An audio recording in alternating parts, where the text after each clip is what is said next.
కాదు మీరు ఒక్క పర్మిషన్ కూడా తీసుకొని రాలేకపోయారు. ప్రాణేత చేవెళ్ళ గురించి అసలు మీరు ఏమి తోక మొదలు పెట్టారు, తల మొదలు పెట్టలేరు అని చెప్తా ఉన్నారు. అదే నేను వారికి ఒక విషయం గుర్తు చేస్తున్నాను. అప్పుడు కూడా నేను అక్కడ అపోజిషన్ లీడర్గా ఉన్నప్పుడు మాట్లాడింది. నేను మహారాష్ట్ర ముఖ్యమంత్రి మనకు లేఖ ఏం రాశాడు, మీరు 152 మీటర్స్తో డిజైన్ చేసుకొని ప్లాన్ చేసుకొని ప్రాణేత చేవెళ్ళ ప్రాజెక్ట్ కడతా ఉన్నారు, మాకు అబ్జెక్షన్స్ ఉన్నాయి, మేము క్లియరెన్స్ ఇవ్వలేదు, మీరు కట్టబాహండి అని రాశాడని ఆయనే అఫీషియల్గా లేఖ చూపిస్తున్నారు.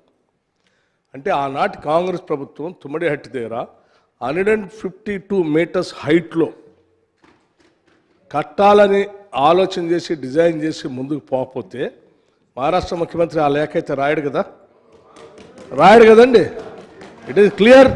ఆనాడు ఉన్న ప్రభుత్వం తెలంగాణ రాష్ట్రంలో ఉన్నటువంటి ఎత్తైన ప్రదేశం 152 మీటర్స్ దగ్గర ప్రాణేత చేవెళ్ళ ప్రాజెక్టును కట్టి 160 TMC వాటర్ని తీసుకొని వచ్చి తెలంగాణ పెద్ద ఎత్తున గ్రావిటీతో ఉపయోగపడేటట్టుగా అతి తక్కువ ఖర్చుతో డిజైన్ చేసి ఇచ్చారు. అధ్యక్ష, మీరేం చేశారు, ప్రత్యేక రాష్ట్రం వచ్చిన తర్వాత మహారాష్ట్ర పోయి వారితో కూర్చున్నారు, ఏం మాట్లాడారో ఫైనల్గా 152 మీటర్స్ హైట్లో ఉన్నటువంటి తుమ్మిడిహట్టి ప్రాజెక్ట్ని మేము పర్మిషన్ తీసుకొచ్చాం, ఒప్పించాం 148 మీటర్స్ వాళ్ళు ఒప్పుకున్నారు అని పెద్ద ఎత్తున బేగంపేటలో దిగి సంబరాలు చేసి ఇక్కడ కడతాను అన్నారా లేదా?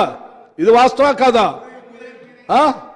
148 మీటర్స్కి ఇచ్చారు, మాకు పర్మిషన్ తీసుకొని వచ్చాం అని బేగంపేటలో దిగి సంబరాలు చేసి అప్పుడు ఎవరినో వాళ్ళైనా పిలిచారు. చివరికి ఏం చేశారు అధ్యక్ష, ఆ 148 మీటర్స్ కూడా వదిలేసి కిందికి 100 కిలోమీటర్లు కిందికి వచ్చేసి 100 మీటర్స్ దగ్గర కాళేశ్వరం మొదలుపెట్టి అది కేవలం 28,000 కోట్లతో అయ్యేదాన్ని 1,47,000 కోట్లకు పెంచారు. కనీసం అండి, ఇది వాస్తవం, మీరు చెప్పిన లెక్కలే. మీరేమైనా పర్మిషన్ తెచ్చారా? వదిలేసండి. వాళ్ళు మొదలుపెట్టి మనకు నీళ్ళు ఇవ్వాలని ఎట్టి పరిస్థితులు చేయాలని ఆనాటి ఉమ్మడి ప్రభుత్వం మొదలుపెట్టింది.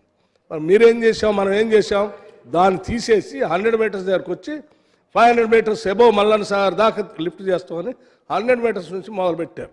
దేనికోసం? లిఫ్ట్ చేస్తే డబ్బులు వస్తాయి, పైపులు తేవచ్చు, మోటార్లు తేవచ్చు, ఖర్చు పెట్టుకోవచ్చు, ఏదైనా చేయొచ్చు. ఇది ఆలోచన అధ్యక్ష. ఇంకోటి కూడా అధ్యక్ష, ఒకవేళ మీకు నిజంగా తెలంగాణ మీద చిత్తశుద్ధి ఉంటే, నీరు తీసుకొని రావాలనే ఆలోచన ఉంటే, మీరు మహారాష్ట్ర పోయినప్పుడు ముఖ్యమంత్రితో కూర్చొని ముంపు గురే ప్రాంతం ఎంత అధ్యక్ష? 3,000 ఎకరాలు, కేవలం 3,000 లోపలే, ఇంకా 3,000 ఎకరాల లోపే, అంతే 3,000 ఎకరాలు. అధ్యక్ష, మన రాష్ట్రం ఏర్పడిన తర్వాతనే ఈ చేసే ప్రయత్నాల్లో కింద పోలవరం కడతా ఉంటే ఈ రాష్ట్రంలో ఉన్నటువంటి దాదాపు 2 లక్షల ఎకరాలు ముంపు గురైతా ఉంటే ఆ 2 లక్షల ఎకరాలని ఒట్టిగా వదిలేశారు, ఆంధ్రప్రదేశ్కి వదిలేశారు కదా. అంటే ఏమన్నారు, ప్రధానమంత్రి గారు ఇచ్చేశారు, మేము వదిలేసామన్నారు. అధ్యక్ష, నేను అడుగుతాను ఒక రాష్ట్ర ముఖ్యమంత్రిగా, నా కింది రాష్ట్రం పోలవరం కట్టుకుంటా ఉంది, మీరు చెప్తా ఉన్నారు కాబట్టి 2 లక్షల ఎకరాలు నేను వదిలేస్తా ఉన్నా, అట్లాగే నేను ప్రాజెక్టు కట్టుకోవడానికి నాకు కావాల్సింది కేవలం 3,000 ఎకరాలే, అది ఇచ్చినట్టే ఈ 3,000 ఎకరాలు నాకు ఇవ్వండి అని నువ్వు ఆ రోజు ప్రధానమంత్రిని అడిగితే 152 మీటర్స్ దగ్గర కట్టుకోవడానికి ఆయనే 3,000 ఎకరాలు ఒప్పించి మహారాష్ట్ర ఒప్పించి క్లియరెన్స్ ఇప్పించాడు. అడిగారా మీరు? కింద 2 లక్షల ఎకరాలకు మాత్రమే ఒప్పుకుంటారు, పైన కావాల్సినటువంటి 3,000 ఎకరాలకు మాత్రం ఒప్పుకోలేదు. ఎందుకు ఒప్పుకోలేదు? మీకు నిజంగా ప్రాజెక్ట్ కట్టాలనేటువంటి ఆలోచన లేదు. 152 మీటర్స్ దగ్గర ప్రాజెక్ట్ కట్టాలనే ఆలోచన లేదు. ఉండి ఉంటే డెఫినెట్గా మా 2 లక్షల ఎకరాలు మీరు ప్రధానమంత్రిగా కింది రాష్ట్రానికి ఇస్తా ఉన్నారు, మరి మేము ప్రాజెక్ట్ కట్టుకోవడానికి మాకు కూడా 3,000 ఎకరాలు మునిగిపోతుంది కాబట్టి మహారాష్ట్రకి ఆ మాట చెప్పండి, వారు ఒప్పించి అది ఇస్తే ఇది ఇస్తామని మీరు ఒక్క మాట అని ఉన్నా కానీ డెఫినెట్గా ఈ దేశ ప్రధాని ఒప్పుకొని ఆ 3,000 ఎకరాలకు ఒప్పించేవాడు. కేవలం 3,000 ఎకరాల ముంపు కోసం కిందికి తీసుకొచ్చామని చెప్పారు మీరు. 152 మీటర్స్ నుంచి కిందికి దాన్ని ఎక్స్క్యూజ్గా చూపించి కింది తీసుకొని వచ్చి 100 మీటర్ల దగ్గర కొట్టి దాన్ని పెంచి అధ్యక్ష మోటార్ల యాడ్లో తీసుకొచ్చారట. ఆ మోటార్ల మీద కూడా ఎవరో చాలామంది రైట్ టు ఇన్ఫర్మేషన్ యాక్ట్ ద్వారా తీసుకొని వచ్చి ఆ మీటర్లు అయిన ఖర్చు ఎంత, సప్లై చేసింది ఎంత, గవర్నమెంట్ ఇచ్చింది ఎంత కూడా మొత్తం లెక్కలతో సహాయిస్తే కోర్టులో వేసి దాన్ని కూడా బయట తీసుకొచ్చి చూపించారు. మీరు కేవలం తెలంగాణ నీళ్ల కోసం తెచ్చుకుంటే నీళ్లు రానియకుండా ఆ నీళ్ల పేరు మీద పైపులకి మోటార్లకి డబ్బులు విపరీతంగా రిలీజ్ చేసి మొత్తం ధనదాహంతో ఈ రాష్ట్రాన్ని అతలకుతలం చేశారు. చుక్క నీళ్లు రానియకుండా చేశారు అధ్యక్ష.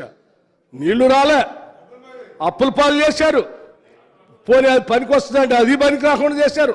అంతిమంగా ఈ 10 ఏళ్ళు అది ఎట్ల బాగు చేయాలో తెలియనటువంటి భయంకరమైన దుస్థితిలోకి ఈ రాష్ట్రాన్ని నెట్టేసి, ఇంకా వాస్తవాలు చెప్తే తగుదనమ్మా అని హరీష్ రావు గారు లేచి ఇంకా ఏదో సరి చేసుకోవడానికి చెప్పడానికి మాట్లాడుతున్నారు.